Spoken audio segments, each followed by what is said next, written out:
Hey guys, it's Dr. Roberts, and this week we're going to talk about a subject that most of us have heard about. It's all over the news. I think it's pretty relevant, and I've had several patients ask me questions over the past couple weeks about this, so I figured this would be a perfect topic for this week's video, and that is the opioid epidemic that we've been hearing so much about.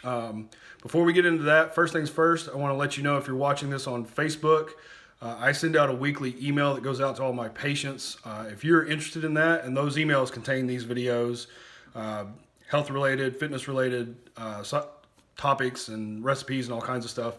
If you're interested in that, there's a spot on our Nashville Neck and Back Facebook page where you can click the email sign up. You can also go to our homepage at NashvilleNeckandBack.com, and if you scroll down about halfway, there's a form there where you just put your name and your email address, and you'll sign up for that weekly email. So getting into the opioid epidemic, I've had a few patients ask me about that, my thoughts on it, where it's coming from, where it's going, how we can help solve the situation. And I think it all goes back to what I've preached from the beginning, and that is the route of care when you have an injury or when you have an ache or complaint should be the most conservative route first. And that, to me, seems like chiropractic first, medications and or injections second, and lastly, surgery. And it should be in that order. And I'm not a chiropractor that is against medication. I know there's some back and forth that goes out there.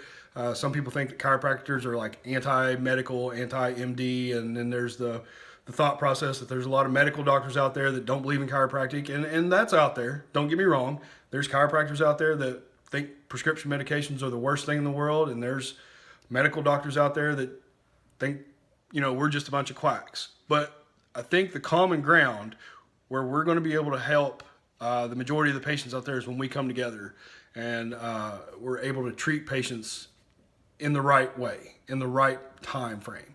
And don't get me wrong, we've got, in this country, we've got the best surgeons, we've got the best internists, we've got the best MDs in the world. And there's a time and a place for those procedures. If you need surgery, by all means, go get that surgery. If you need a certain medication, by all means, go get that medication. But if you don't, I think that's where this opioid epidemic has spawned. It's from these mechanical issues, these non-surgical, these spinal issues, these joint issues, whether it's shoulders, knees, whatever the case may be, that could easily be fixed with conservative care, whether it's chiropractic or physical therapy, whatever. But they're skipping that step. The patient is skipping that step, one, maybe because they don't know any better, or they don't believe in this, or they don't believe in that, or that's just what their primary recommended.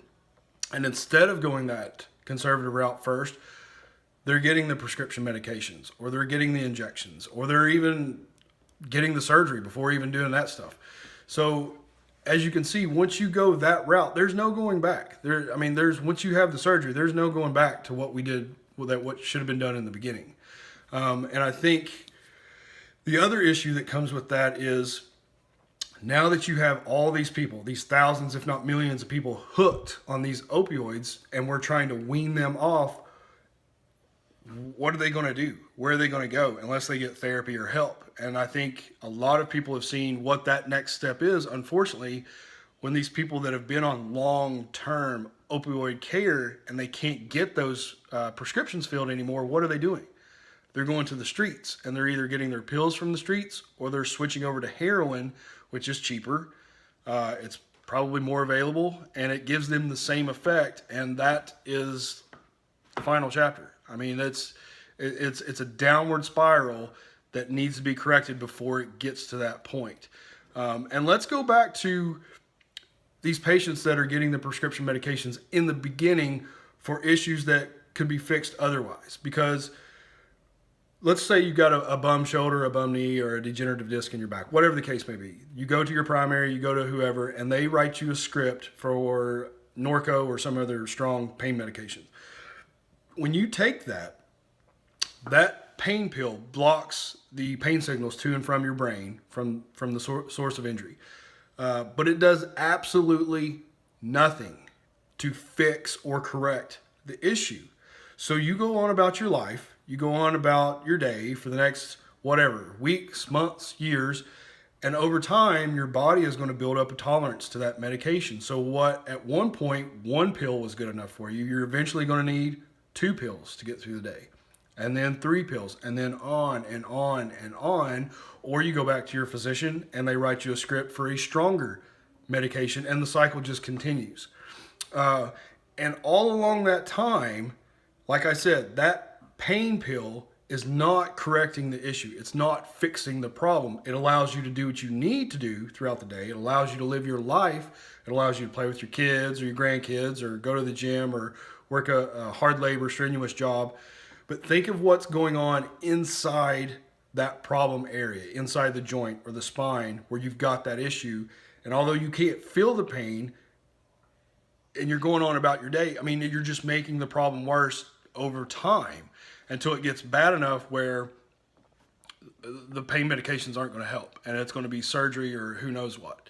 So that's where I am coming to you with my thoughts on what needs to happen. You know, I've always said it, the most conservative care first, chiropractic first, medications and injections second, surgery third. And if we go that route, I think moving forward, if we have that communication, if we have that relationship, or we have that education with the public, and they are able to take that route moving forward, then we're going to be able to avoid getting so many people hooked on these pain pills. Because, like I said before, it's just a downward spiral. And I am somebody that can speak from experience. If you've not seen my video on my own addiction struggles that I've had in the past, I'll link it below, or you can just go on the YouTube channel and find that there. I encourage you to watch that and share that video as well. But that's just my thoughts, guys. You know, it's a serious issue. It's a serious problem. There's probably not many of you out there that are watching this that doesn't at least know somebody, friend or family member, that's been affected in some way by this issue. And it's got to stop. It can't continue. And so if you have friends or family members and they've got what seems to be, you know, your everyday low back pain, neck pain, headaches, whatever the case may be, I would encourage them to seek conservative care first before risking their life and risking going down that spiral of opioid medications and unnecessary treatment. So that's where my thoughts come in this week. I hope you've enjoyed this video. If you have any questions about anything that we've spoken about, or if you have any ideas on a video that you would like to see, a certain topic, feel free to leave a comment below, and we'll see you next week.